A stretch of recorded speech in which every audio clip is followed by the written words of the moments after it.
Sali mo na po ito, ma'am. Pangalawa po. Kamusta ho kayo nang nakausap niyo po? Yung una? Hindi siya nag-work. Hindi mo type o hindi kanya type? Ay? Wala na yun sa hindi type. Hindi lang nag-work. Hindi nag-work. Tamad. Ganun. Hindi kami nagkasundo. Ah. Sige. No? So, bali, ilang taon ka na nga po ngayon? 38. 38. Ano? Sing status niyo, ma'am? Single mother? Single father? Single mom ako. Ah, single mom. Ilang years na po kayong single mom? 10 years po. Tagal-tagal na. Ilan po anak? May anak, Apat po, apat. may anak po ba kayo? Meron, syempre po. Meron. Ah, akala ko single mom na walang anak. Ilan po anak? Wala. Apat? Apat yung anak mo? Ah, ilang taon na po yung bunso? Bunso na lang yung alamin ko. Ilang taon na? Ano po, 2 years. 2 years. Ano po, bali pangalawang ko yun. Dito pa sa Teka lang. Pero wala na. Parang walang pagkaiba ho to kanina eh. May nakausap ako, nasundan mo. Yung una, nasundan mo ba? No? Yung nauna nating guest.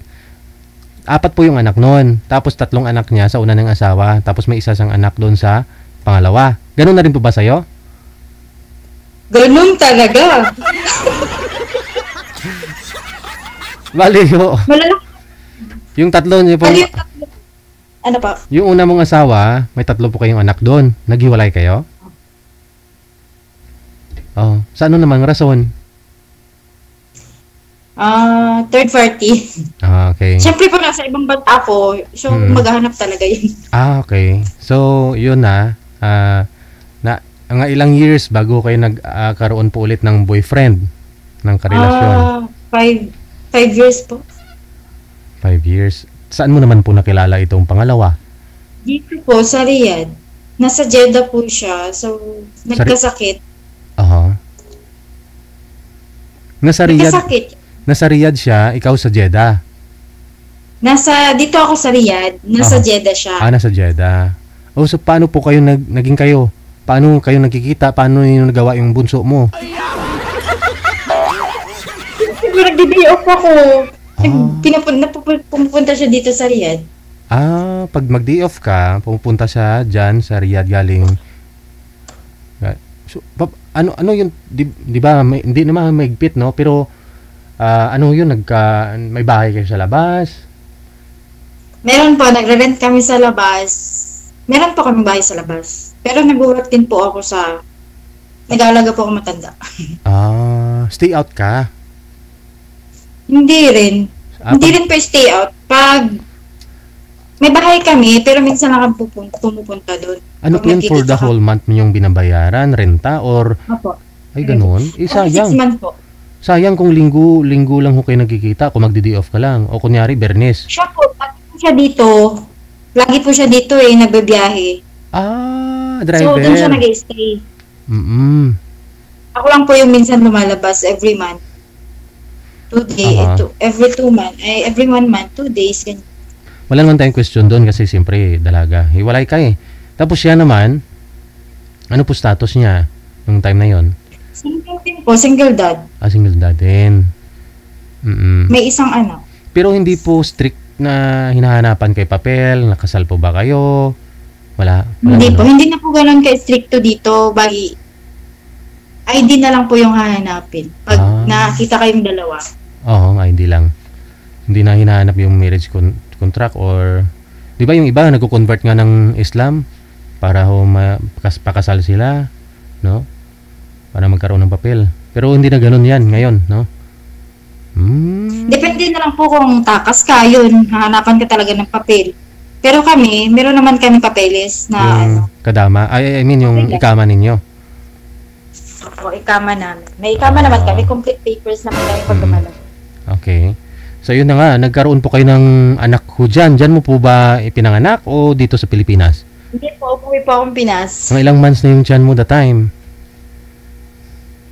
Umuwi po akong Pinas 8 months na yung tiyan ko. Oloy. Nag-work pa ako nun eh. Oo. Pero nung nalaman mo ng amo mo, siyempre, ay, ba't lumakit lang siya ng taga-alaga ko, taga-buhat ko? Siyempre, may inalagaan kang matanda. Siyempre, sa tagal Hirap ko nun, po ah. nag-work doon. 5 years po ako nag-work, hindi po ako umuwing Pinas. So, yun po sigurong time na pwede na akong umuwi. Pero buntis na ako noon. Siyempre, nagtaka yung yung mga kamag-anak mo dito sa Pilipinas. Sabi nila, ano po nangyari doon sa'yo sa abroad? Baka may nag-ano sa'yo, may... Baka nanuno ka. Okay lang naman po, kasi kilala niyo naman yung At talagang public na yung naging ka-relation ko dito, kilala ko ng amo ko, yun. Kahit yung pamilya mo po dito sa Pilipinas, sa Facebook, pinopost mo, ganun. Alam po nila. Alam din po ng family niya, alam din ng family ko. Oo. Pero sa ngayon wala na. Kasi namatay pa. Ha? Namatay din? Namatay nga. Namatay siya dito sa Jeddah kasi kaya nagkasakit. So, wala kayong pagkaiba ng nasundan mo po kanina. Namatay din po yung pangalawa niyang asawa. Namatay. Namatay nga, promise. Bali, nung nanganak ka ho dito sa Pilipinas, bumalik ka pa ba dyan? Hindi na? Bali yung namatay siya, di ba? Namatay siya. Andito pa ako. Kasi pinaupo mo na siya umuwi ng Pinas. Kasi, syempre, mahirap. 3 months yun kasi naka-freezer siya. Bago ako umuwi ko muna siya. Hindi ka pwedeng sumabay. So, ibig sabihin, buntis ka that time? Buntis ka? Anong sakit? Anong kinamatay niya? Nagkasakit po, merong diabetes. So, nag-complicated po yung sakit niya. So, bata pa naman siya. Kidney siguro? Bata pa siya, pero ganun na yung sakit niya. Kasi driver, yung problema ko kasi dyan, pag winter minsan, siguro hindi uminom ng tubig, ganun, kung ano na yung mga fast food yung kinakain, no? Kung malayuan yung biyahe, no? Opo, malayo talaga. Malayo yung biyahe. Malayuan biyahe nila yan. Malayo na nga So, yun po mga hirap, no? Siyempre, pag mainit naman yung panahon, siyempre, yung mga soft drinks, yun, isa pa yun, no? Ay siguro, yun ang problema. Nagka-diabetes siya, meaning mahilig sa soft drinks, no? Kung summer, sobrang init to kasi. Ay, opo, sobra. Oo. So, komplikasyon na, pati yung kidney niya, bumigay na.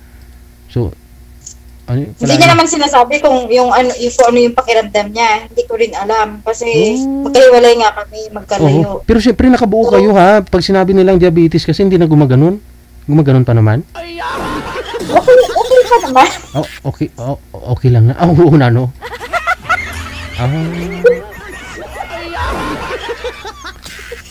So, yun na nga po. Nauna ho siyang umuwi dito sa Pilipinas bago ikaw. Hindi mo na naabutan, di ho na burol dito sa Pilipinas, hindi ka nakapunta? Hindi na po kasi pag uwi ng Pinas, sinundo ng OWA, kinabukasan nilibing na po kasi naka-freezer eh. Kung baga sa isda is parang na siya, galing sa freezer tapos biglang nawala ng ice. Parang, ano pong tawag doon? Ganun. Parang ganun. Hindi na siya patagalin kasi galing sa freezer. Baga, expire na eh. Lubok. Lubok na. So, nung pinanganak mo yung anak mo sa kanya, bumalik ko kayo dyan? Opo, bumalik po ako. Siyempre, para ipagpatuloy, no? Anong year po kayo bumalik dyan?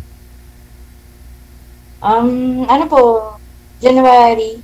Nung January lang po ngayon to 2020. So, bali, kailan ho siya namatay? 2 years old pa lang po pala yung anak mo ngayon, no? 2022 siya namatay. Tapos, syempre, buntis pa ako, 23. 24 ako nanganak. So, stay pa ako sa Pinas bago ako bumalik. Same amo pa rin? Yun pa rin binalikan mo? Mabuti na lang, no? Tanggap ka pa rin nila, no?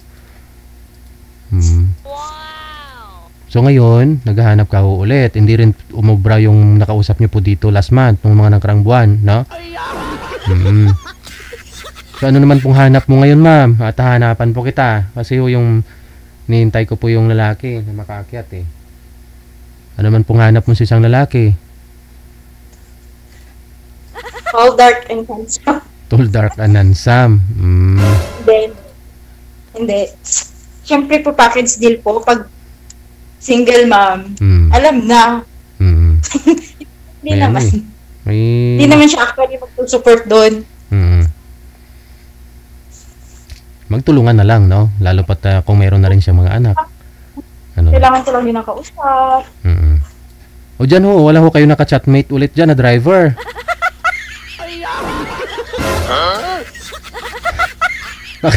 Baka meron dyan.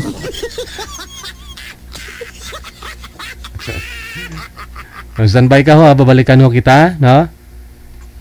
Baba nyo po muna yung tawag, mama. Alright. Sige. Manager, baka meron na po siyang makakausap dyan. Napakinggan po ninyo. Walang pagkakaiba, no? Dun sa... May pagkakaiba pa rin, no? Kunti lang. Dun sa una ho nating guest kanina, no?